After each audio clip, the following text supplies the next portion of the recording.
This is the news on 92.3 Nigeria Info.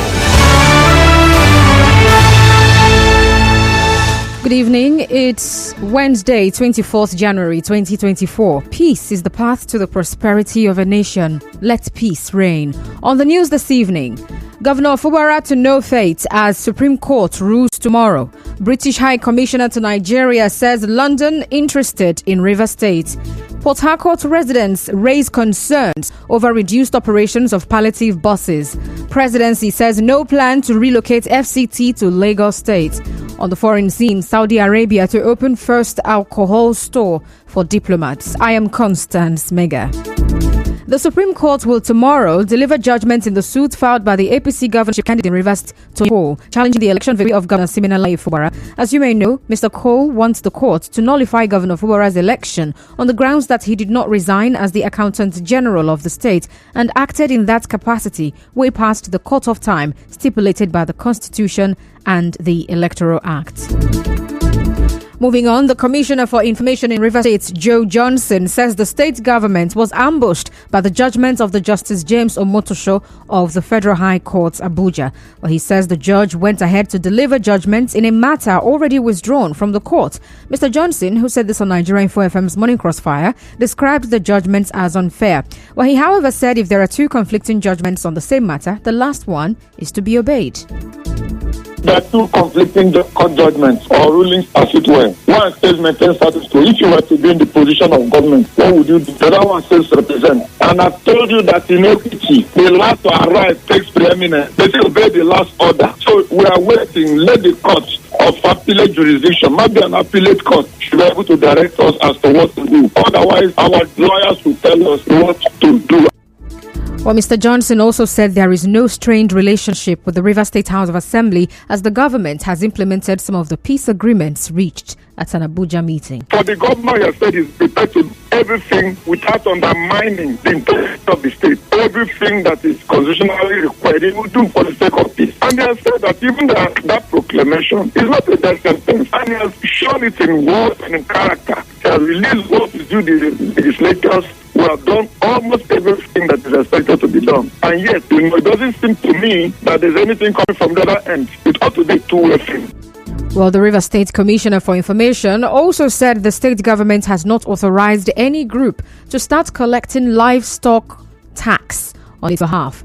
The commissioner has already raised a rebuttal to whatever was announced to say that they had no business in any form with that group, and anything anybody does with them is illegal, and wherever he saw them, and the guy of that organization should be arrested. That is the position of government. There is no organization known in that name that is in collaboration. They may exist as an organization, yes, but they are not in collaboration with River State government. River State government has not appointed any task force. There is no known body in that name that is expected to collect taxes. The Bani Wisabari-led National Youth Council of Nigeria in Rivers State has called on Governor Siminalayi Fubara to toe the path of peace and re-present the 2024 appropriation bill to the Martin Amehule-led House of Assembly.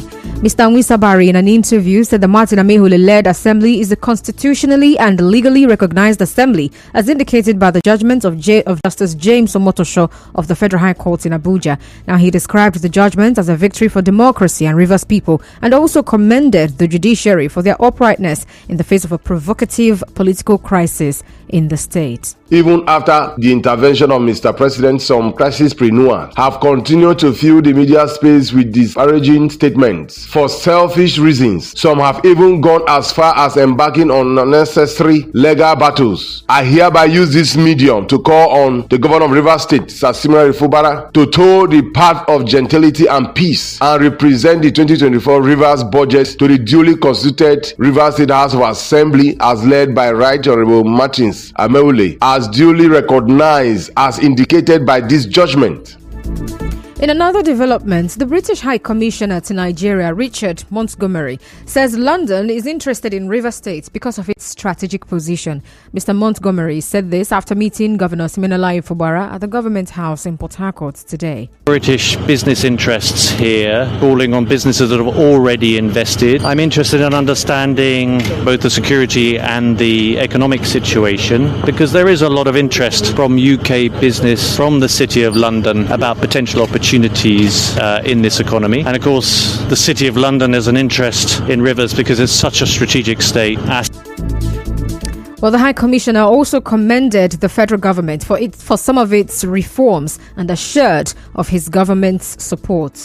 In all our interests to trade, to gain mutual benefits from more investment, and for people in areas where livelihoods and jobs are so important, I think it's in our mutual interest to try and enhance our trade and investment partnership generally. I know that there are huge assets and potential here, and that the big reforms that have been implemented by the federal government, we applaud them. There may be a few bumps in the road, but that road is the right road for Nigeria's security.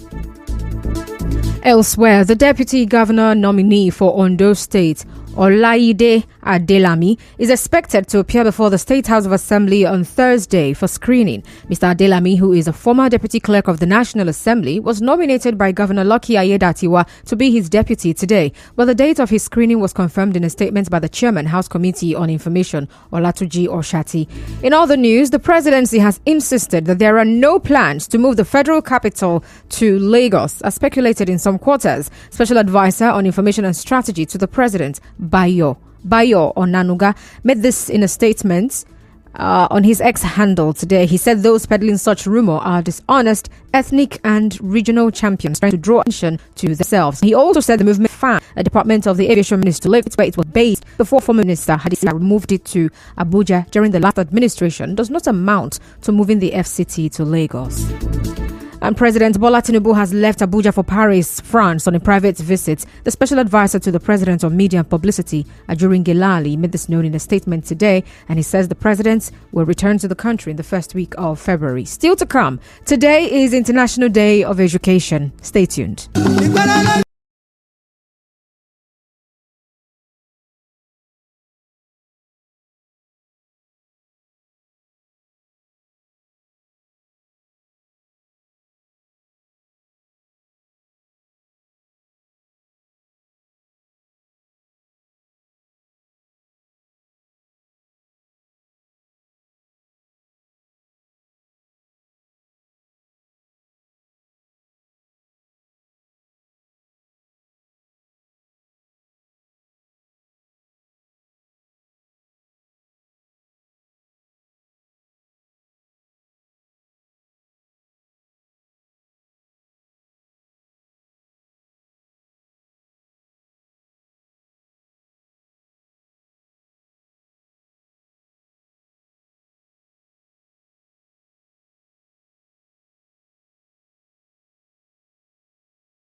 Welcome back, and now to the rest of the news.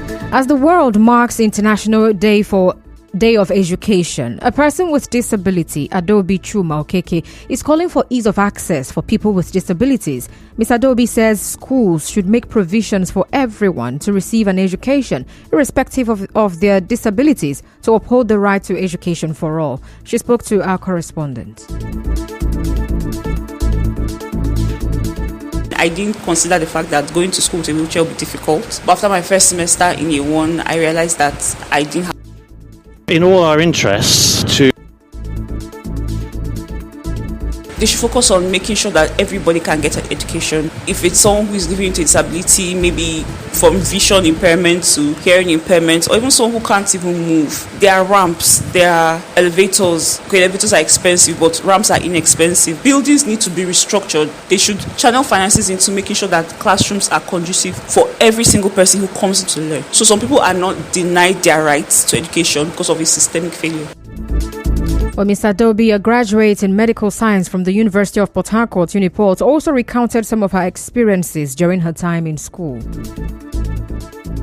I didn't consider the fact that going to school with a wheelchair would be difficult. But after my first semester in year 1, I realized that I didn't have access to so many places in university. I couldn't attend classes from second semester of year 1 till middle of first semester year 2. I was always in the car park, sad, miserable, reading out people's notes, and that seriously affected my grades because I failed some courses in second semester year 1, failed some courses in first semester year 2, and first semester year 2 was key because I was being introduced to my core courses as a medical person, which now made me have a lot of carryovers by year 3, but eventually I pulled through.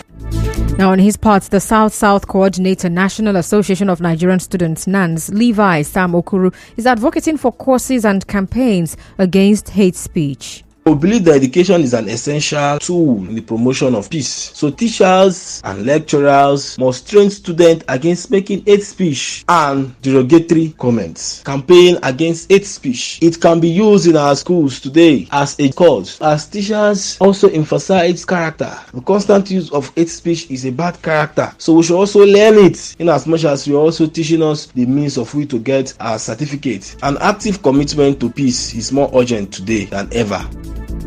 Well, the theme for this year's International Day of Education is Learning for Lasting Peace.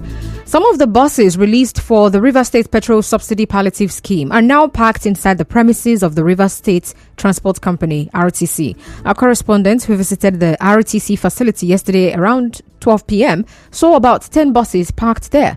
Recall that Governor Fubara, during a statewide broadcast to mark his 100 days in office, said he was going to sustain the scheme. Well, some residents of Port Harcourt spoke to our correspondent on this. Government has relaxed. Fuel is expensive though, but it's no more the way it used to be. Like people trekking from end to end. Now people can be able to pay fares. If to say there are many, at least people when they go work for money, they will feel like say, okay, this was already the year around 630. It helps to cushion some of my transportation costs. But now. On the foreign scene, Saudi Arabia is preparing to open its first alcohol store in the capital Riyadh to serve exclusively non-Muslim diplomats. Well, this was contained in a document seen by Reuters, and customers will have to register via a mobile app, get a clearance code from the Foreign Ministry, and respect monthly quotas with their purchases. Well, that's the news this evening, but before we go, let's take a look at the highlights. On the news this evening, you heard that the Supreme Court will tomorrow deliver judgment in the suit challenging the election victory of Governor Siminalayi Fubara. The British High Commissioner to Nigeria says London is interested in Rivers State, and the presidency says there is no plan to relocate the FCT to Lagos State. On the foreign scene, Saudi Arabia is preparing to open its first alcohol store for diplomats.